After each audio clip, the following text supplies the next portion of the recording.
guys, welcome to the channel. If it's your first time here, my name's Ellis, aka Ellis the Kid, and I'm going to teach you the progression that you just heard. This can be played on either an acoustic guitar or an electric guitar. I'm playing it on acoustic because I prefer the sound of it. It gives it more of an R&B spin. If you have an electric, by all means, play it on electric. Just for your own reference, the track is played at 142 BPM. Feel free to learn it slower and build it up to that speed. And if you want to, feel free to take it faster if you prefer the sound of it. Right, so what we're doing is we're starting on the 5th fret high E string. We're playing this little melody here.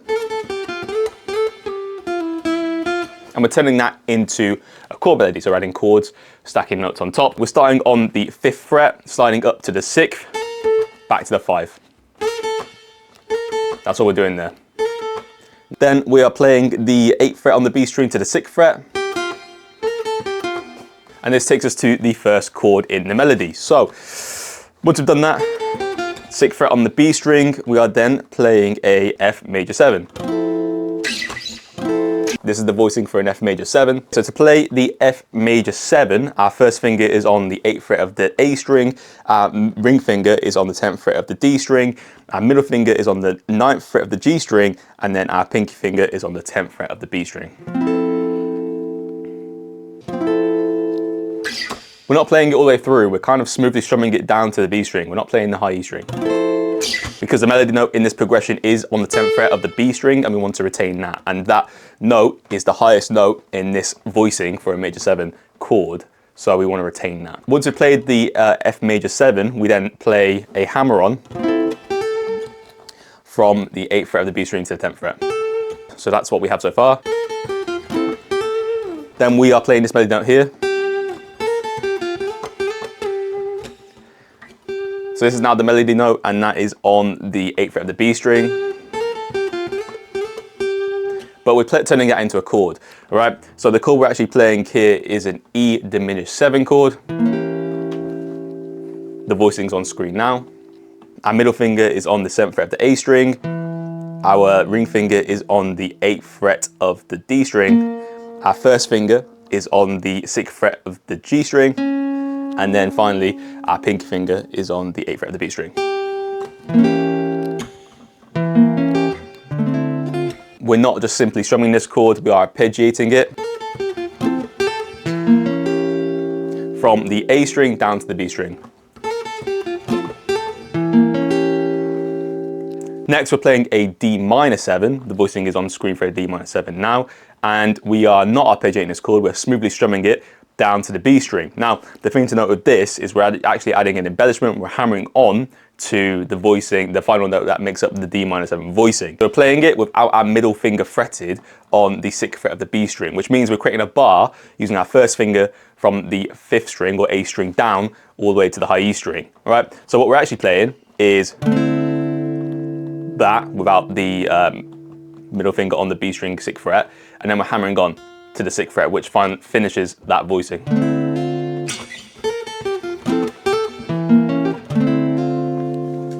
There you go. So then once we've hammered onto the 6th fret of the B string in the D minor 7 shape, the next bit is this. So what we're doing there is kind of playing the opening again, but we're hammering on this time. So we're playing 5, 6, 5 on the high E string, and then 8, 6 on the B string. Then we're playing this little run here. Turn that into chords. So here we're playing a diminished 7 chord, but we're playing a root 4 voicing of a diminished 7. So to play that, the voicing's on screen now, of course, but our first finger is on the 7th fret of the D string.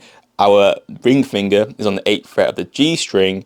Our middle finger is on the 7th fret of the B string, and our pinky finger is on the 8th fret of the E string.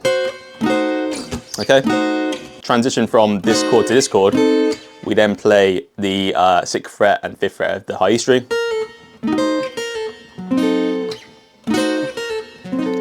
If we slide this diminished 7 chord down 3 whole frets, we're playing an inversion of the previous diminished chord, which means it contains the same notes, just played in a different order. So what we're actually playing is a G flat diminished 7. Okay? So just slide that whole shape down, which I showed you earlier, to the 4th fret. Then we play the 8th fret to the 6th fret of the B string.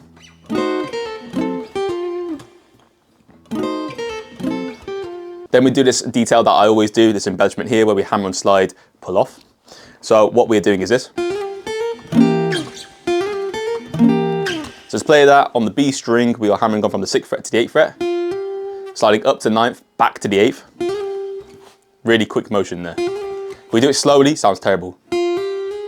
But trust the process, build the speed up, and it'll sound great.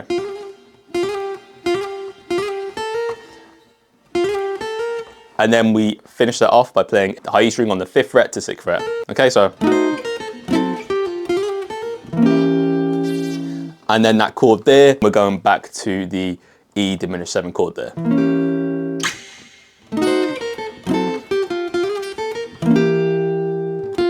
There's a lot going on, it's really quick, but break it down to segments, learn it in sections, and you'll have it down in no time. We're just connecting, we're creating movement between all these chords, hence why there's so many details, there's so much movement going on in this progression, so it's kind of like a non-stop thing. So once we've then played the E diminished 7 again, then we're playing the 6th to the 5th fret on the B string. That's that. Then we're playing the D diminished 7, back to the E diminished 7, but what we're doing is we're actually arpeggiating these, so we're playing creating more movement in between those chords and a smoother transition. Basically what we're doing on the D diminished 7, sorry, the D minor 7, is we're arpeggiating down to the B string, and then on the E diminished 7, same thing, from arpeggiating down from the 5th string to the 2nd string.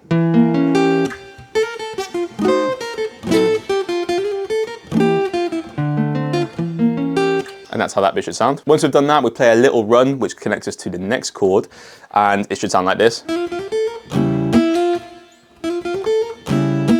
We're just taking a run from the minor scale here.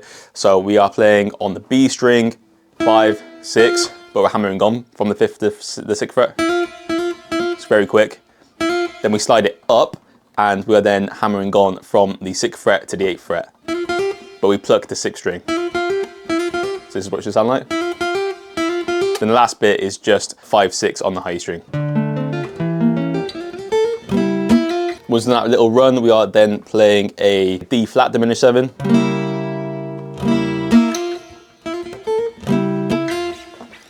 Strumming it twice.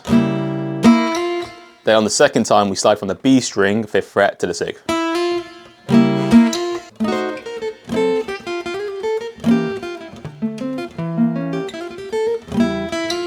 After that, we've got a little pause, but then we go back to the opening riff, the opening sequence. I'm going back to that as reference because it's familiarity. It kind of creates a sense of, oh, I've heard this before, but it's different this time. So 5, 6, 5 on the high E string, 8, 6 on the B string. Then we play the F major 7 from before. But this time around we do this little run here. 8, 10 on the high E string. Then we play 8, 10, 8 on the B string. Then we slide down to the 6th fret on the B string. And then our melody note to end that is on the 8th fret of the B string, but we turn that into a chord.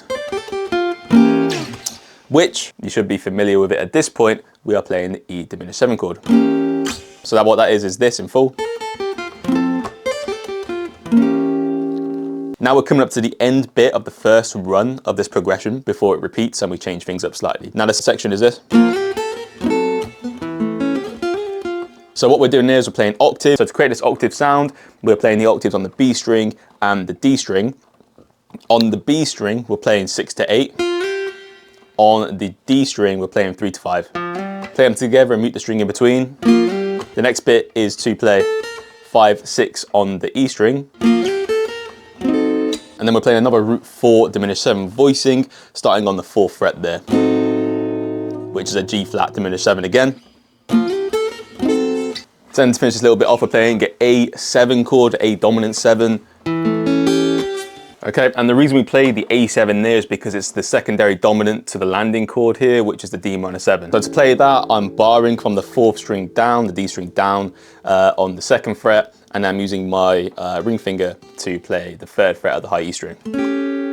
Okay, and then the little bit at the end, that's the end of the first run. Again, we've done it before, which is 6, hammer on to the 8th on the B string, slide up to the 9th, back to the 8th, and then we pull off and land on the 6th fret again.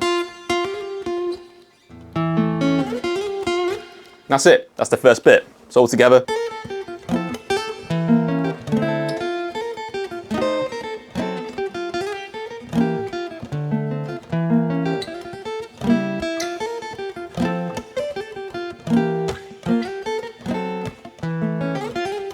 All right, so at this point, that's most of the hard work done. Now we need to go through it once more and just change up a couple things, all right? So the second time round, we are not starting on the, we're actually starting from the, so as it ends, we're already thinking about the next run, all right? So after that slide, and we land on the 6th string, on the B, sixth fret of the B string, we hammer on back to the 8th fret, and that's the next start, that's the start of the next run. Then we go back to the F major 7 again.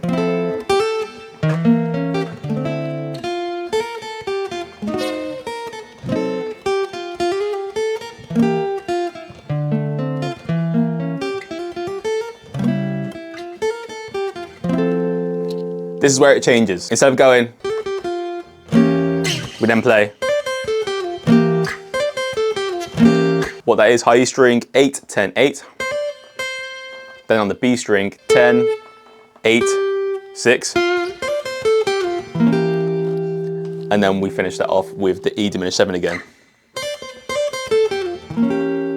Subtle difference, but it tells the listener we're doing something a little bit different this time around. And then pretty much the rest of it is exactly the same.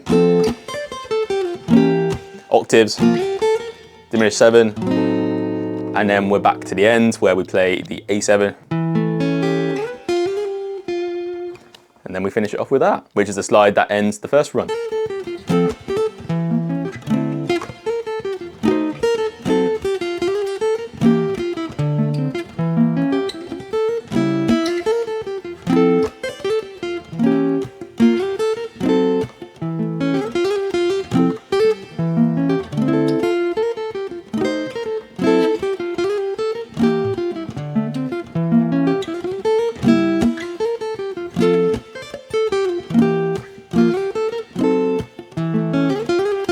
So that's pretty much it, guys. A few things to consider is playing this to a metronome, starting off slow and building the speed up over time. Focus on making sure that every melody note is clean in the progression, okay? Think about melody and then chords second. I've given you the chords and the chord voicings, but I really want you to focus on the melody that we're actually playing here and how the melody note plays into the chords voicings that I've showed you. There's quite a lot of chord switches. If you're not comfortable with the voicings yet, just practice them, and over time they'll be embedded in your muscle memory, so then you don't have to think about where you're playing the chords or how you fret them. It just happens in second nature. And if you want to learn how I put this chord progression together, the concepts, the theory, check out the link in the description where you will find the link to my Ultimate R&B Guitar course, which is a comprehensive course for all levels of guitar players, covering all the concepts that you need to be able to play R&B guitar, and then also put together advanced chord melodies such as this. Use code ETK10 for 10% off. If you haven't already, make sure you subscribe to the channel, and if you like the progression and want to see more, do consider giving it a thumbs up. Let's set a like goal. Let's go for 30 likes on this video. All right, guys, that's going to conclude this advanced R&B progression. Take it easy, and I'll catch you all soon.